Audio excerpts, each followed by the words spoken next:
What is good, YouTube? My name is Anthony, and welcome back to another video today. Guys, if you guys are wondering why I'm not on my account, or if you're wondering why I have a random life character, this is actually my brother's account. This is his level 56 life character, because I realized I don't even have any characters I can quest on anymore. They're all either max level or doing PvP stuff, so I have to resort to questing my brother's account for these types of videos, but it's okay, because his guy is actually pretty OP for this level, and it'll be kind of fun, and we're gonna do a little bit of questing. But this video is actually not really about Wizard at all, but I think you guys will enjoy what I have to say, so maybe stick around for a little bit, hear what I have to say, and let's get right into the video. Alright, so me personally, I really don't watch TV that much. Not that I don't like it necessarily, like I enjoy TV, but I just feel like it's sort of like a waste of time. I don't really feel like it's that worth my time, to be honest with you. However, recently, you know, Wizard can only be so entertaining in other games that I play. I started watching a little bit, and the show that I watch the most, the show that I really actually like, is called The Blacklist. I don't know if you guys have ever heard of that. It's a show, basically, it's sort of about crime. It's sort of like the FBI, but it's not necessarily like one of those crime shows where they like analyze like everything. It's more, there's like criminals involved, and it's a lot more entertaining than just like watching people analyze like different evidence. And so if you're wondering what the hell this has to do with anything, just wait. I promise there's a point to all this. You know, there's some people out there, mostly like moms, that always say, you know, video games are violent and they make your kids violent and they're gonna corrupt them forever and your kids are gonna become mass murderers. And after watching those TV shows for a little bit again, I sort of realized that, like, I think they're completely wrong. This is why I said it has nothing to do with Wizard, because Wizard in no way is a violent video game at all. Am I gonna crit? I'm not gonna crit, but that's gonna do a shit ton of damage. How much does this do?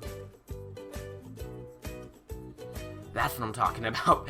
But I know Wizard is in no way a violent video game. That's why it doesn't really have anything to do with Wizard. But I'm talking about game, Call of Duty, any of those, Battlefield, any of those, and even like other games that aren't necessarily online games, but more of those like really intense shooters. I can't think of any off the top of my head, but you guys know what I'm talking about. Some of those more violent video games. And these parents and scientists are the ones claiming that those video games are making their kids violent. Now, I'm not going to say that they're 100% wrong, that playing a violent video game does not in any way affect your level of sensitivity towards violence. But I can tell you that I've played Call of Duty and other violent shooters a lot over the past 5 or so years, ever since I got my Xbox, and those have had no impact on my level of sensitivity towards violence, like, at all. Like, if anything, it made it worse. It almost made me, I guess you could say, more sensitive to the violence, but it honestly, it really, oh my god, did I really fizzle?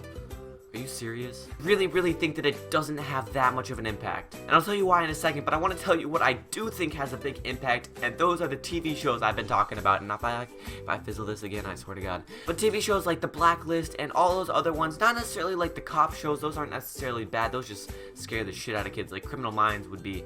Criminal Minds is an intense show, it's a good show.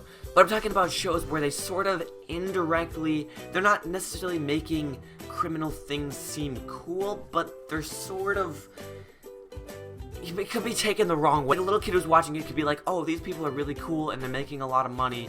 Like, this could be something I want to do. And this may sound like a horrible thing, but if you think about it, like, it's definitely true. Like, I definitely think that those TV shows are actually have a lot more impact on your sensitivity to violence and almost your, like, susceptibility to violence. Now, I know I've tossed out a lot of big ideas here, and if you guys are still following me, let me explain to you why I think this. I think at the bottom of this, what's really important is how realistic the thing looks that they're doing or watching, and how it sort of connects to them. Now, for a game like Call of Duty, for example, yes, the graphics on it are really good. Like, the game looks really nice, but it's still not even close to looking realistic, and the people that you're fighting are like these generated bots. Like, they do not look realistic at all. Yes, in terms of graphic design and modeling, they are very well modeled people, but you still can't get that level of realism in that game, especially in like the multiplayer. Like, maybe in the campaign, some of those cutscenes are pretty good, but it doesn't have the level of story, and that's what I think that's really important, is the level of story.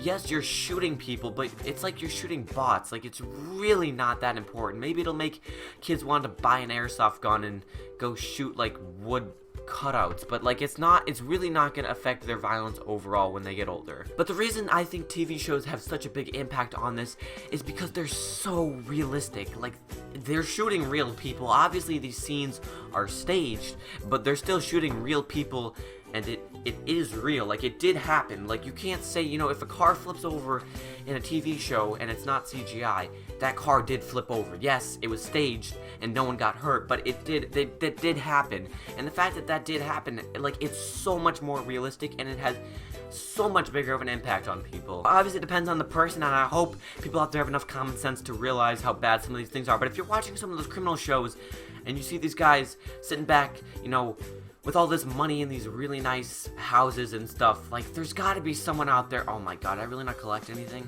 There's gotta be someone out there, even though they know that that's not real, who see that and they're like, huh, maybe this doesn't look cool, but they're like, wow, like, this guy has a lot of money, and money, regardless, is something that can influence people. And I don't really know. I hope you guys understand what I'm trying to say here. It's sort of hard to express, but I hope you guys kind of get what I'm trying to say. And I really think that this is true. I really think that video games in general actually have less of an impact than watching TV does. And that's why, you know, I'm not saying not to watch TV. I'm not saying, that's not what I'm saying. But I'm saying that, like, if you're trying to make the argument that video games increase your violence, you really need to be looking at TV shows, because I think that has a far more profound impact on people. Alrighty guys, so I hope you did enjoy today's video. I hope I sort of got my point across. I know it was kind of complicated. It didn't really have anything to do with Wizard, but I hope you guys at least found it somewhat interesting. If you guys enjoyed this video, be sure to leave a like and comment. And guys, I'll catch you all in my next video.